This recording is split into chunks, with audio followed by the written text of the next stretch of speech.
So Fostering Bullock as an entity exists to share the love of Christ with children in crisis situations in real and tactile ways. The 7th Mile Farm specifically was built to host summer camps.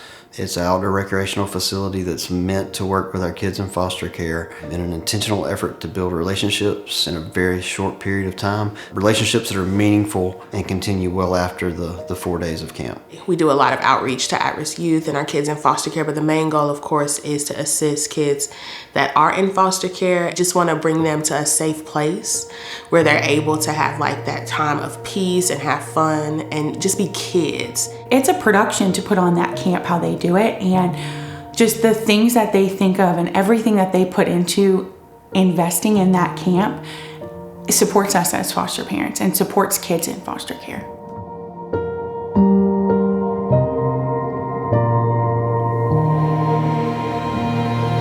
Everything is donation and volunteer based, even down to building the cabins. That's based off of donations, things that our kids need throughout camps. We want them to be here and we planned for them to be here. Even toiletry bags, we send them with shower gel, toothpaste and things like that. All of that stuff is donation based or stuff that we have to go out and buy.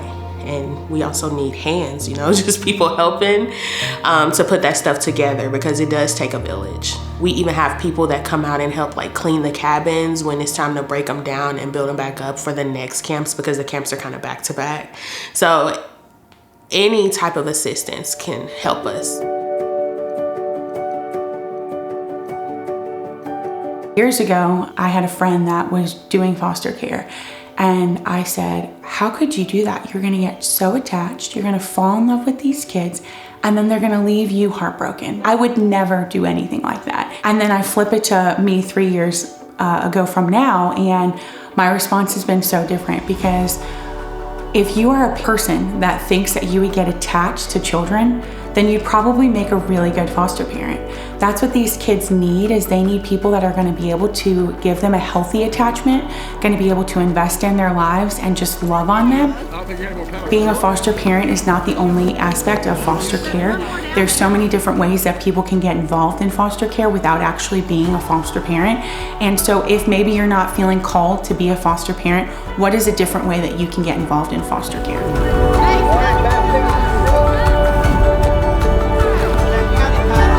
It was kind of mind-blowing, okay? Seeing these kids get off the bus, you can see that there's walls up. You can see that they're reserved.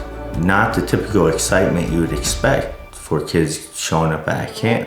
As we broke down those walls and we started talking to them, pouring into them, getting to know them, they started opening up to us and we started hearing their stories. Their stories is what really drove us to look at fostering. There was kids there that said they were in foster care for 8 years to 15 different homes, and they don't bother to learn anyone's names because they won't be around long enough. And just seeing the kids and the joy in their hearts and in their eyes and hearing their stories, some of them when they were leaving, they said, we could really tell this weekend you guys actually loved us. And we just still feel very strongly we have so much love to give.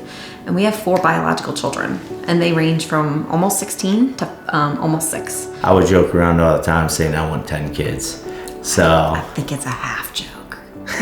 First thing we did was ask them, what do you think about us fostering, about us possibly adopting? And we had an immediate, unanimous, yes, let's do it.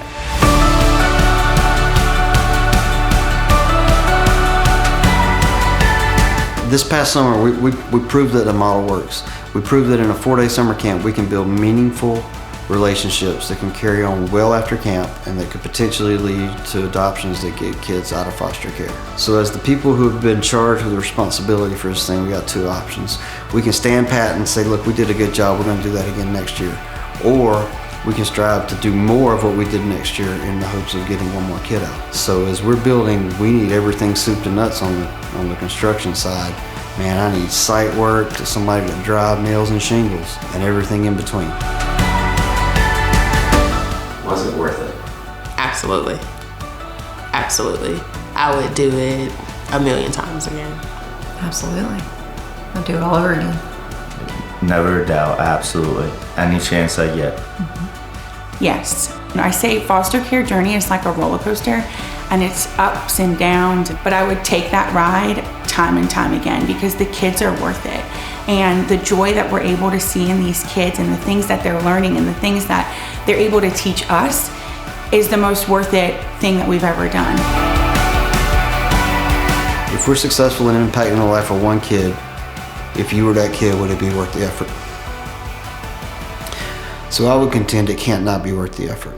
Now, do we need to continue to refine the way we're doing things to try to get more results out of the same effort? Sure, everybody does, right? But it's definitely worth the effort, man. It's absolutely worth the effort.